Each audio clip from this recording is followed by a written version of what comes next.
Hello दोस्तों, आज मैं आपको हिंदी में तत्सम तद्भव पढ़ाऊँगी। तत्सम तद्भव ट्रिक के द्वारा मैं आपको बताऊँगी, जिससे कि आप तत्सम तद्भव पहचान जाएंगे। स्रोत या उत्पत्ति के आधार पर शब्द जो होते हैं ये 4 हैं। पहला आपका तत्सम है, दूसरा तद्भव है, देशज है, विदेशज है। संकर शब्द जो होता है वो इसको हम काउंट नहीं करते हैं, इसको हम बस पढ़ लेते हैं, जान जाते हैं कि ये संकर शब्द क्या होते हैं। तत्सम तद्भव शब्द जो होता है वो क्या है, कौन सा तत्सम है, कौन सा तद्भव है, इसके बारे में जान लेते हैं थोड़ा सा। तत्सम शब्द का संधि विच्छेद तत्धन सम है, उसके समान। तो तत्सम जो होता है ये संस्कृत के शब्द होते हैं, और तद्भव जो होता है ये तद्धन भव है। तो ये आपका हो जाएगा उससे उत्पन्न। तो ये आपका हो जाएगा हिंदी के शब्द होते हैं तद्भव। अब कुछ जान लेते हैं सब कुछ तत्सम तद्भव के बारे में।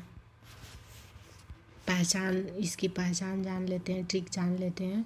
जैसे आपका छ होगा, व होगा, तालव्य स होगा, री होगा, र होगा, छ होगा, व होगा, तालव्य स होगा, री होगा, र होगा, रेफ और आधा र होगा, श्र होगा, स होगा। फिर आपका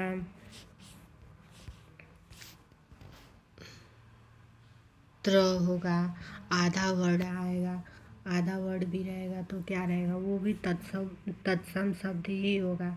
और तद्भव में जैसे कि व का ब हो जाएगा, तालव्य स का श हो जाएगा, श्र का स होगा।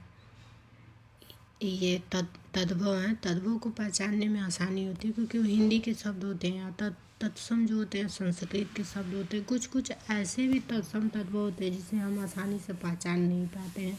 जैसे तद्भव शब्द है तो चंद्र बिंदु रहेगा। कुछ कुछ रहते हैं, जैसे कि पूजी है, आपका पूजी है तो ये क्या है, एग्जाम्पल में मान लीजिए, सपोज, जरूरी नहीं कि पूजी आएगा, कोई भी हो सकता है शब्द।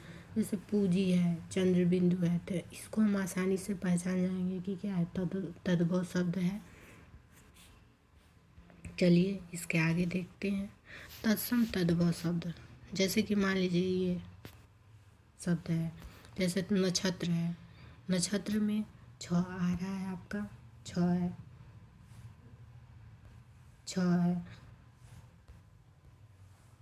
वणित में आधा र है, मृतिका में है, कृष है, सुक में स है, धनश्रेष्ठी में है, धनश्रेष्ठी में है, इसके आम्र में आधा र है। फिर कुपुत्र में है, आपका कुपुत्र है, त्र है, क्लेश है, श है, काष्ठ है आपका, इसमें काष्ठ है, इसमें कार्य आधा र है, एक कर्ण है,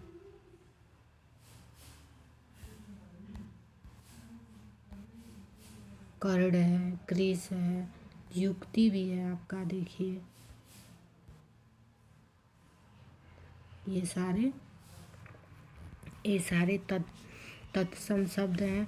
तद्भव है जो नखत है, जैसे इसी का, जैसे नक्षत्र का नखत हो जाएगा आपका, नक्षत्र का नखत है, वर्णिक का बनिया है, मृतिका का मिट्टी है, कृषक का किसान है, सुख का शुआ है, धनश्रेष्ठी का धनाश्रेष्ठी है, आम्र का आम होगा, कुपुत्र का कुपूत होगा, कलेश का कलेश, यहाँ आधा क है, यहाँ कलेश है, काष्ठ है, काठ होगा, कार्य का कारज या काज होगा, कर्ण का कान होगा, कृष्ण का कान या किशन होगा, दोनों में से कोई एक हो सकता है, युक्ति का जुक्ति है। तो ये तत्सम तद्भव के जो कुछ ट्रिक थे वो आसानी से हम इसे पहचान सकते हैं। हमें पहचानने में आसानी होगा, आसानी से हम प्रश्नों को भी कर सकते हैं। जो आने वाले एग्ज़ाम्स हैं उसमें हमें ये बहुत हेल्प करेगा। इसे आप लोग अच्छे से ध्यान से देख